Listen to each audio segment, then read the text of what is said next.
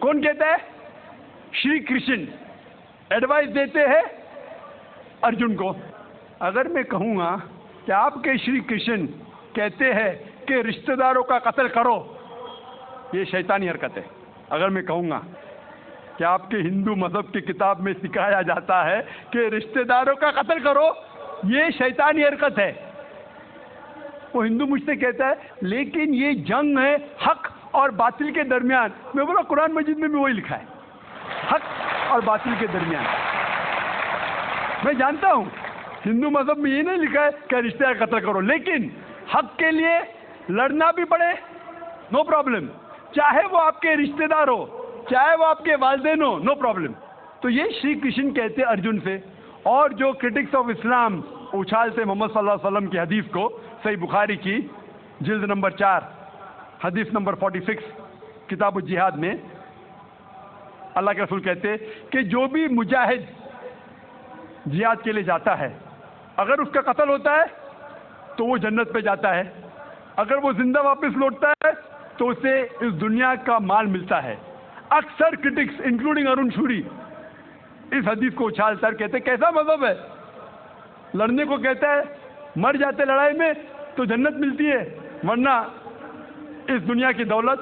اگر آپ بھگوت گیتا پڑھیں گے چیپٹر نمبر 2 ورس نمبر 37 اس میں شری کرشن کہتے ہیں ارجن سے, ارجن اٹھو اور لڑو. اگر آپ مر جائیں گے, قتل ہو جائیں گا, آپ جائیں گے سورگ میں. اگر زندہ واپس لوٹیں گے تو دنیا کی دولت ملیں گی ہو بہو جو صحیح بخاری میں محمد صلی اللہ علیہ وسلم نے کہا, وہی کہتے شری کرشن ارجن سے. مجھے لگتا ہے کہ ارون شوری نے بھگوت گیتا پڑھی نہیں. اگر پڑھی ہوتی تو اسلام کے خلاف نہیں لکھتے. تو آپ کو صحیح جاننے کے لیے دونوں کتابوں کا مطالعہ کرنا پڑے گا. آپ کہہ رہے ہندوازم آیا, بدھزم آیا. اشوکا کیا کیا؟ لاکھوں لوگوں کو مارا. آپ بولتے قتل ہوا ہی نہیں. آپ شاید بھول گئے, آپ نے ہندوستان کی تاریخ پڑھی ہی نہیں. تو ہندوستان کی تاریخ آپ پڑھیں گے, یہاں بھی کئی لاکھوں لوگوں کا قتل ہوا ہے. نہ ہی صرف مہابھارت کے اندر لکھا ہے. آپ دیکھیں گے اشوکا پھر وہ دنیا کو تیاگ کرتا ہے اور پھر وہ سن سادھو بن جاتا ہے, لیکن پہلے تو قتل کیا کہ نہیں. تو آپ دیکھیں گے ہسٹری میں یہاں بھی قتل ہوا, جوڈائزم میں بھی ہے, کرسچینٹی میں بھی ہے, اسلام میں بھی ہے. جہاں بھی آپ دیکھتے کچھ جگہ جو جھگڑا ہوا, لڑائی ہوئی, وہ حق اور باطل کے درمیان, صحیح ہے. اور کئی جگہ آپ دیکھیں گے معصوم لوگوں کا قتل کیا گیا. آپ جانتے ہیں in the history of the world in the name of religion, مذہب کے نام پہ جو سب سے زیادہ قتل کیے وہ کروسیڈرز نے, عیسائیت کے نام پہ لاکھوں لوگوں کو قتل کیا عیسائیت کے نام پہ. اگر آپ دیکھیں گے ایک شخص جس نے سب سے زیادہ قتل کیا دنیا میں کون ہے؟ سب سے زیادہ قتل کس نے کیا دنیا میں؟ ہٹلر. جوس کا قتل کیا 6 ملین, کتنے 60 لاکھ لوگوں کا قتل کیا. میں یہ نہیں کہہ سکتا ہوں کہ عیسائیت غلط ہے. اگر ہٹلر نے 60 لاکھ یہودی کا قتل کیا, میں یہ نہیں کہہ سکتا ہوں کہ عیسائیت اور بائبل یہ سکھلاتی ہے.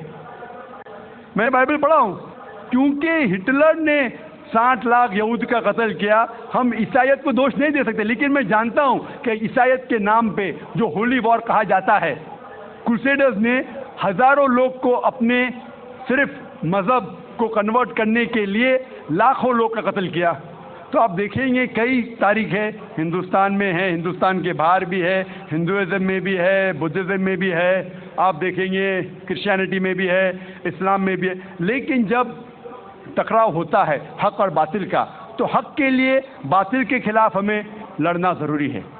تو یہ آپ کی غلط فہمی ہے. آپ کا دوسرا سوال, کیا ٹیررسٹ لوگ نے,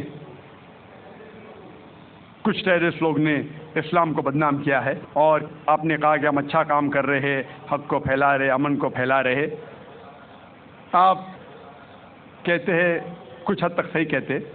جیسے میں نے کہا کہ جو میڈیا جسے ٹیررسٹ کہتی ہے, وہ ٹیررسٹ کون سے ٹیررسٹ ہے وہ ہمیں جاننا ضروری ہے, کون سے ٹائپ کے ٹیررسٹ ہے.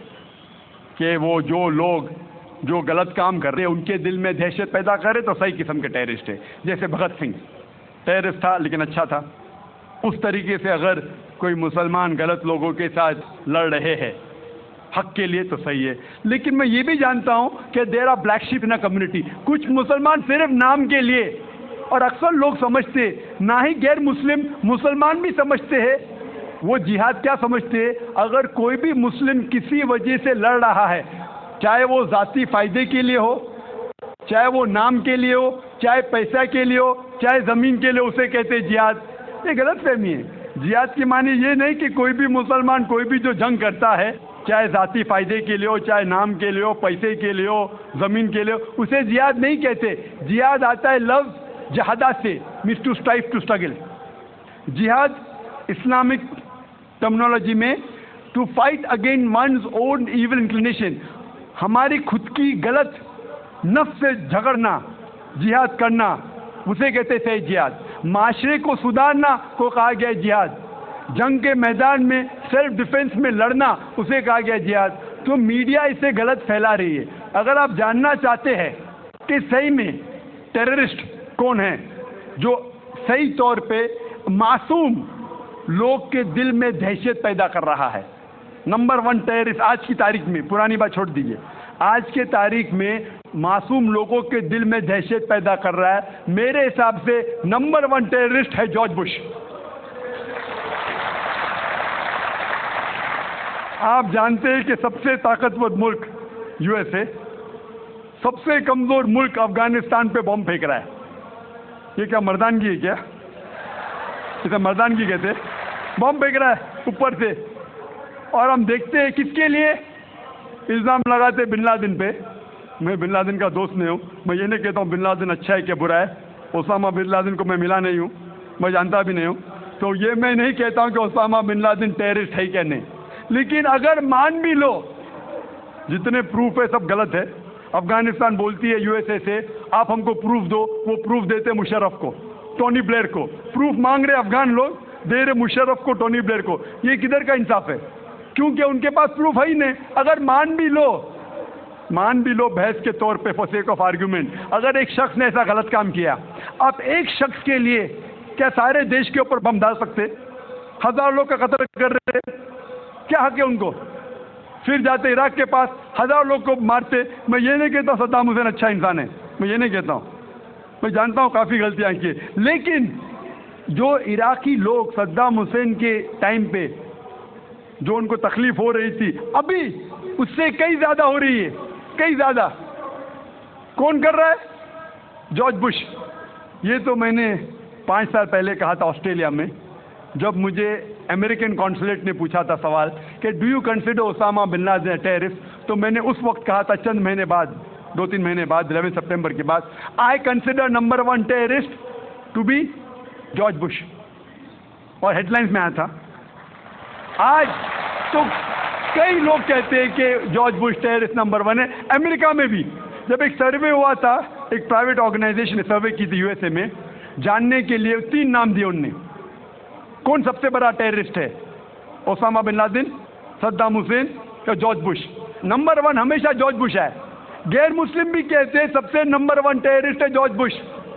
سب سے لوئسٹ پرسنٹیج اس کو ملا 73%, اور کچھ لوگ نے 78% لوگ نے کہا کہ ٹیررسٹ نمبر 1 جارج بش.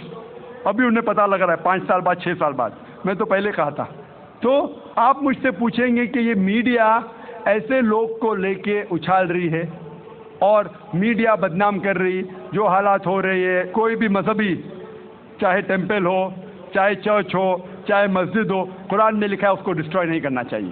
کوئی بھی, قرآن کی آیت ہے, do not destroy temple, churches, places of worship, غلط ہے. تو قرآن میں بھی لکھا ہے. تو کوئی بھی شخص یہ کرتا ہے, ٹیمپل یا مسجد یا مونسٹری یا سینیگوگ کو توڑتا ہے, تو یہ انسانیت کے خلاف ہے اور قرآن مجید کے خلاف بھی. Hope that answers the question.